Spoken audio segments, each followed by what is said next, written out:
السلام علیکم، امید ہے کہ آپ سب خیریت سے ہوں گے۔ آج ہم اسلامیات جماعت ہشتم کی درسی کتاب میں سے اپنے تیسرے سبق کا آغاز کریں گے۔ سبق کا نام ہے اخلاص و تقوی۔ اس سبق میں ہم اخلاص اور تقوی کے معنی مفہوم، قرآن و حدیث کی روشنی میں اس کی کیا اہمیت ہے، اور اسوہ نبوی صلی اللہ علیہ وسلم کے بارے میں پڑھیں گے۔ تو سب سے پہلے اس کے معنی مفہوم کی طرف بڑھتے ہیں۔ اخلاص اور تقوی دونوں کے معنی مفہوم ایک دوسرے سے مختلف ہیں۔ اخلاص خالص سے نکلا ہے، جو کہ ہم عام طور پر اردو میں یہ لفظ استعمال بھی کرتے ہیں، اور خالص ایسی چیز کو کہا جاتا ہے جو ملاوٹ سے پاک ہو۔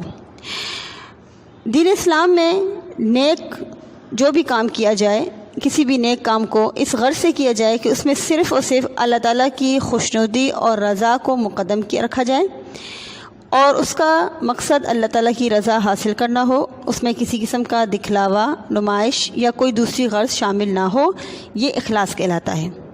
سورہ زمر کے اندر اللہ تبارک و تعالیٰ کا ارشاد ہے، فَاعْبُدِ اللَّهَ مُخْلِصًا لَهُ الدِّينَ أَلَا لِلَّهِ الدِّينُ الْخَالِصُ۔ ترجمہ، اللہ کی عبادت کرو، یعنی اس کی عبادت کو شرک سے خالص کر کے۔ دیکھو، خالص عبادت اللہ تعالیٰ کے لیے ہی زیبا ہے، یعنی عبادت بھی اگر کی جائے تو صرف اللہ تعالیٰ کو راضی کرنے کے لیے، اس میں کسی کو بھی شریک نہ ٹھہرایا جائے۔ اسی طرح یاد رکھیں کہ انسان کے ہر عمل کا دار و مدار اس کی نیت پر ہوتا ہے۔ حدیث مبارکہ ہے، حضور اکرم صلی اللہ علیہ وسلم نے ارشاد فرمایا، انما الاعمال بالنیات، بے شک عملوں کا دار و مدار نیتوں پر ہے۔ یعنی اگر انسان کی نیت اچھی اور خالص ہوتی ہے تو اس کا عمل اللہ کے ہاں مقبول اور ثواب کا درجہ پاتا ہے۔ انسان جو بھی عمل کرتا ہے اس کے پیچھے اس کی نیت کا عمل دخل ہوتا ہے۔ یہی وجہ ہے کہ اخلاص سے کیا گیا عمل اللہ تعالیٰ کو بہت ہی محبوب اور پسندیدہ ہے۔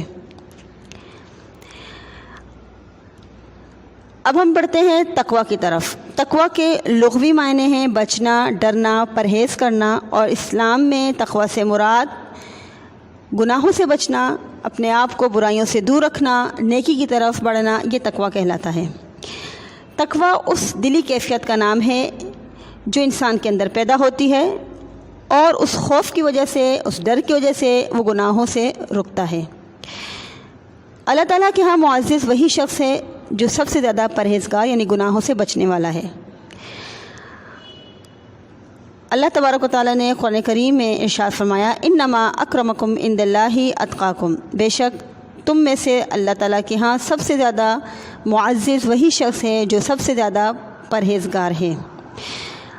آپ صلی اللہ علیہ وسلم نے اپنے آخری خطبے میں اس بات کی تلقین کی ہے، اور اس بات کو سب لوگوں کے سامنے واضح طور پر بیان فرمایا کہ سن لو، کسی عربی کو اجمی پر، کسی اجمی کو عربی پر، کسی کالے کو گورے پر، کسی گورے کو کالے پر کوئی فضیلت اور برتری نہیں۔ فضیلت کا معیار صرف تقوی ہے۔ یعنی آپ صلی اللہ علیہ وسلم نے مسلمانوں کے لیے تقوی کے حصول کو لازمی قرار دیا ہے۔ ایک دن رسول اللہ صلی اللہ علیہ وسلم نے صحابہ کرام کو قیامت کے دن شفاعت کے بارے میں بتایا کہ قیامت کے دن حشر کے میدان میں سب سے پہلے میں جاؤں گا، اور میں اس پہ فخر نہیں کرتا، اللہ میرے ہاتھ میں لوائے حمد دے گا اور میں اس پہ بھی فخر نہیں کرتا۔ یعنی اتنی امتیازات حاصل ہونے کے باوجود آپ نے کبھی غرور کا مظاہرہ نہیں کیا، بلکہ آپ نے ہمیشہ انکساری، سادگی اور برداشت سے کام لیا۔ آپ صلی اللہ علیہ وسلم کی پوری زندگی اخلاص اور تقوی سے پر ہے۔ غزوہ تبوک کے موقع پر چند مفلس مسلمان جو خالص اور متقی تھے، آپ صلی اللہ علیہ وسلم کے پاس آئے اور شرکت کی درخواست کی، لیکن سواری کا انتظام نہیں تھا۔ آپ صلی اللہ علیہ وسلم نے انہیں مجبوراً واپس کر دیا۔ ان افراد کو بہت صدمہ ہوا کہ وہ جہاد میں شرکت نہیں کر سکتے۔ آپ صلی اللہ علیہ وسلم نے ان کے اخلاص کا تذکرہ صحابہ کرام سے فرمایا کہ ہم مدینے میں اپنے پیچھے کچھ لوگ چھوڑائے ہیں، ہم جس وادی یا گھاٹی سے بھی گزریں گے وہ ہمارے ساتھ ہی ہوں گے، وہ لوگ عذر کی وجہ سے پیچھے رہ گئے۔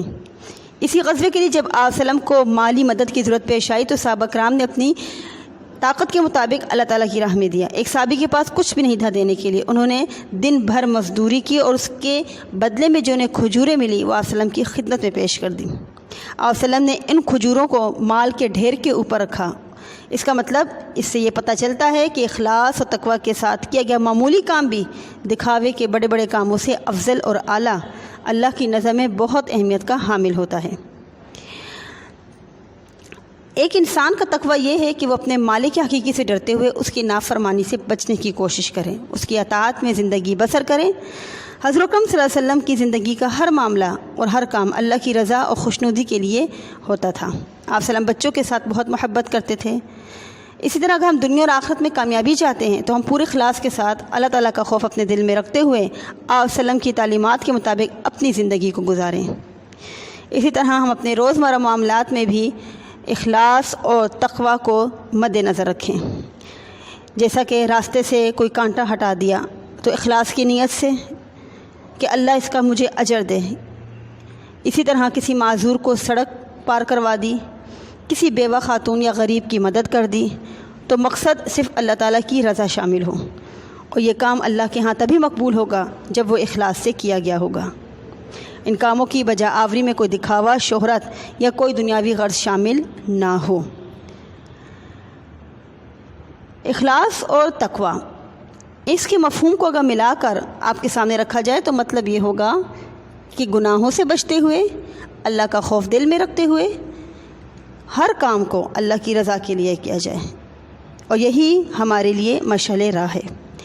اب آتے ہیں ہم مشق کی جانب۔ مشق میں آپ نے پہلا جو سوال کرنا ہے وہ یہ ہے کہ آپ کو درست جواب پہ درست نشان لگانا ہے۔ جیسا کہ پہلا سوال ہے تقوی کے معنی کیا ہیں، تو آپ نے اس کا درست جواب ہے پرہیز کرنا، اس پہ نشان لگانا ہے۔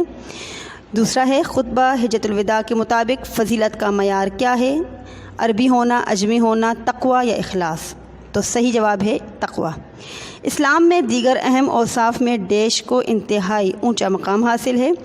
4 آپشن ہیں، صحیح جواب ہے اخلاص و تقوی۔ قرآن مجید ہدایت ہے کن کے لیے؟ غازیوں، روزہ داروں، فرمانبرداروں، متقیوں۔ صحیح جواب ہے متقیوں کے لیے۔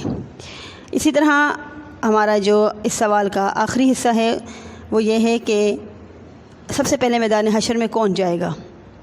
میں نے آپ کو بتایا تھا جیسے کہ سب سے پہلے میدان حشر میں ہمارے نبی حضرت محمد صلی اللہ علیہ وسلم جائیں گے، تو اس میں 4 آپشن دیے ہوئے ہیں، حضرت موسیٰ، حضرت عیسیٰ اور حضرت محمد صلی اللہ علیہ وسلم، تو صحیح آپشن ہے حضرت محمد صلی اللہ علیہ وسلم۔ اچھا، مشق جو میں آپ کو کروا رہی ہوں، آپ نے اپنی کاپیوں میں یہ پوری مشق لکھنی ہے، اور اس سبق کی آپ نے ریڈنگ بھی کرنی ہے، اس کی پڑھائی آپ نے کرنی ہے، اور اس کے سوال و جواب اور جو بھی اس میں ہے وہ آپ نے سب اپنی کاپی میں لکھنا ہے۔ چلتے ہیں اپنے اگلے سوال کی طرف۔ درج ذیل سوالات کے تفصیلی جواب دیں۔ قرآن مجید کی روشنی میں اخلاص اور تقوی کی اہمیت لکھیں، یعنی اخلاص اور تقوی کی کیا اہمیت ہے، قرآن کریم کی آیت آپ اس میں شامل کر سکتے ہیں، میں نے آپ کو بتائی ہے، اور کتاب کے اندر بھی وہ آیت مذکور ہے، آپ اسے لکھ سکتے ہیں۔ سوال نمبر 2 ہے حدیث نبوی کی روشنی میں اخلاص اور تقوی پہ روشنی ڈالیں۔ اس میں آپ خطبہ حجۃ الوداع شامل کر سکتے ہیں، اس کے علاوہ جو حدیث اس کے بارے میں کتاب کے اندر درج ہیں وہ آپ لکھ سکتے ہیں۔ حضرت محمد صلی اللہ علیہ وسلم اخلاص اور تقوی کے پیکر تھے، تحریر کریں، یعنی آپ صلی اللہ علیہ وسلم کی پوری زندگی کس طرح سے اخلاص اور تقوی کے مطابق تھی، آپ نے کچھ واقعات اس میں شامل کر دینے ہیں، جیسا کہ غزوہ تبوک کا واقعہ ہے، یہ چیز بھی آپ شامل اس میں کر سکتی ہیں۔ تفصیلی جواب کوشش کریں کہ ایک صفحے پر محیط ہوں، ایک صفحے پر مشتمل ہوں۔ اسی طرح اس چیپٹر کو امید ہے کہ آگے چیپٹر آپ کو اچھی طرح سے سمجھ میں آ گیا ہوگا۔ اب آپ نے اس سبق کے جتنی بھی مشق ہے وہ تمام اپنی کاپیوں میں درج کرنی ہے، لکھنی ہے، اس سبق کی پڑھائی کرنی ہے، اور اخلاص و تقوی پہ جو ایک ایک آیت آپ نے ترجمے کے ساتھ اپنی کاپی میں لکھنی ہے۔ تو آپ نے یہ کام پوری ایمانداری کے ساتھ آپ نے یہ ہوم ورک کرنا ہے۔ اگلی ویڈیو میں ہم اگلے چیپٹر کے ساتھ پھر شامل ہوں گے، تب تک کے لیے اجازت چاہتی ہوں۔ اپنا ڈھیر سارا خیال رکھیے گا۔ اللہ حافظ، فی امان اللہ۔